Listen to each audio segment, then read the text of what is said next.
ایمان. میں محتمیموں کو بھی جگہ جگہ اور متولیوں کو بھی جگہ جگہ کہتا ہوں کہ خدا کے واسطے تعمیرات میں پیسے کم استعمال کر کے تنخواہوں میں پیسے بڑھاؤ. آج کل مدرسہ بڑی بڑی عمارتوں کا نام ہو گیا اور مدرس سے تنخواہ پوچھو کتنی ہے؟ 5,000 روپے 6,000 روپے. وہ کہتے ہیں مول صاحب نے تنخواہ میں تو بہت برکت ہو رہی. ہاں یہ ہمارا جملہ ہے کہ ان کی تنخواہ میں تو بہت برکت ہے. ایک ماسٹر صاحب نے مجھے کہا تھا کہ مول صاحب آپ کی تنخواہ میں تو بہت برکت ہے. میں نے کہا آپ کی کتنی تنخواہ ہے؟ وہ کہہ رہے تھے 22,000. سرکاری ٹیچر 22,000. میں نے کہا ایک کام کرو میری تنخواہ 4,500 ہے. یہ برکت والی آپ لے جاؤ, بے برکت کی مجھے دے دو. بہت اچھا سودا ہے بھائی. برکت والی تم لے جاؤ, برکت ہی برکت تمہارے گھر میں ہوگی, ہر مہینے میں تمہیں دے دیا کروں گا, اور وہ بغیر برکت کی مجھے دے دو. میں نے کہا برکت کا مسئلہ نہیں ہے, یہ مولوی جانتا ہے میں کسی کے سامنے ہاتھ پھیلاؤں گا زکات دے کر مجھے ذلیل کرے گا, اس لیے یہ اپنی چادر کے مطابق مہینہ گزارتا ہے, تھوڑے میں گزار دیتا ہے, اسی کو برکت سے تعبیر کیا گیا. تم اس طرح کی غلط باتیں کر کے ان علماء کو ذلیل کرنے کی کوششیں نہ کرو. تنخواہیں بڑھاؤ ان کی, اس میں جتنے متولیان ہو. یہاں کے مدرسے کے ناظم صاحب کو بھی میں کہتا ہوں تنخواہیں بڑھاؤ. آج کل گجرات کے مدارس میں, سنو غور سے, گجرات کے مدارس میں گجرات کے پڑھنے والے بچے کم ہیں,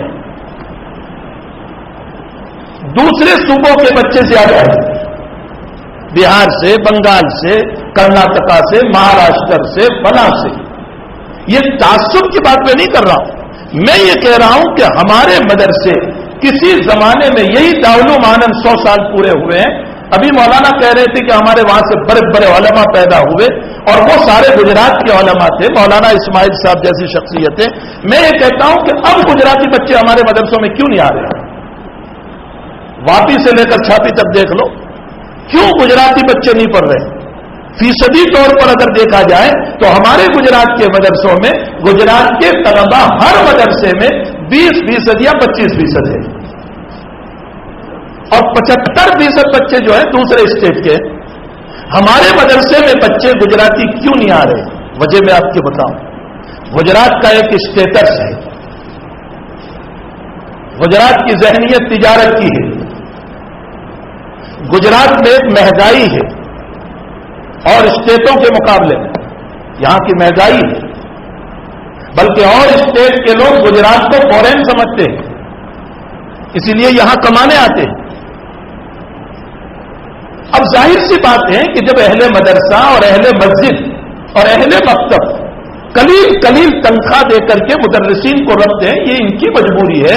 یہ سمجھ رہے ہیں بیچارے کہ ہمیں تو دین کا کام کرنا ہے, ہمیں تقویٰ پڑھایا گیا, ہمیں للہیت سکھائی گئی, چلو قلیل میں بھی ہم بیٹھ جاتے ہیں. یہ ان کی اپنی للہیت ہے. لیکن امت کو یہ سمجھنا چاہیے کہ ظاہر سی بات ہے جب قلیل تنخواہیں دی جاتی ہیں تو اولیاء یہ سوچ رہے ہیں, ماں باپ یہ سوچ رہے ہیں کہ جب میرے بچے کو اس کی زندگی گزارنے کے لیے نہیں مل رہا ہے تو یہ مجھ غریب باپ کا کیا مدد کرے گا. اس لیے اولیاء اب اس دین سے ہٹ کر کے خوب دنیا کی طرف جا رہے. اب مفتی سلمان چاہے تقریر کرتے رہے کہ عصری تعلیم بھی, یہ بھی کو کوئی نہیں سمجھتا, اب تو ہی کو سمجھ رہے ہیں. عصری تعلیم ہی سے پیسے آتے ہیں. ذہن میں جب یہ بات بیٹھ چکی ہے تو ان لوگوں کو عصری تعلیم کی طرف لے جانے والے یہ مسجد کے ذمہ دار ہیں, مدرسوں کے ذمہ دار ہیں. ہماری کوتاہیوں کی بنیاد پر ہمارے بچے علم دین سے محروم ہو رہے ہیں. اگر آج تنخواہ بڑھا دی جائے ان علماء کی, یہ میں اکیلا نہیں کہتا, ہمارے سارے اکابر کی سوچ ہے اس وقت. اگر ان علماء کی 12,000 15,000 تنخواہیں کر دی جائے, خدا پاک کی قسم آپ دیکھ لو کہ گجرات کے سارے اولیاء اپنے بچوں کو علم دین میں لگائیں گے اور یہ سوچیں گے کتنا اچھا مسئلہ ہے, میرے بچے کو دین بھی ملے گا, دنیا بھی ملے گی. اس حقیقت کو سمجھیں اور میری بات جہاں تک پہنچ سکتی ہے آپ پہنچائیں. تنخواہ کے بعد میں وکیلی نہ کریں.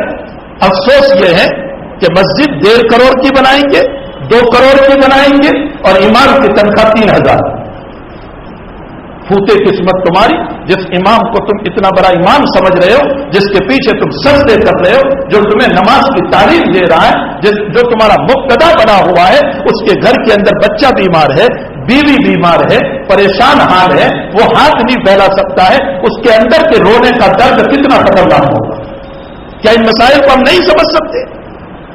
ہمیں سوچنا چاہیے، مدرسے والوں کو بھی، دارالعلوم والوں کو بھی، مکتب والوں کو بھی، اور مسجد کے ذمہ داروں کو اعلیٰ سے اعلیٰ تنخواہ دو، قوم تمہیں دینے کے لیے تیار ہے، قوم دینے کے لیے تیار ہے، لیکن قوم کے سرمایہ کو تعلیم پر استعمال کرنے کے بجائے تعمیرات پر استعمال کیا جاتا ہے۔ شاندار مسجد بنائیں گے اور اس کے اندر 40 لاکھ کا ماربل ڈال دیں گے، اور ایک جگہ میرا جانا ہوا، صرف ممبر و محراب بنایا گیا 27 لاکھ کا، صرف ممبر و محراب، جبکہ غریب علاقے میں 27 لاکھ میں مسجد پوری ہو جاتی۔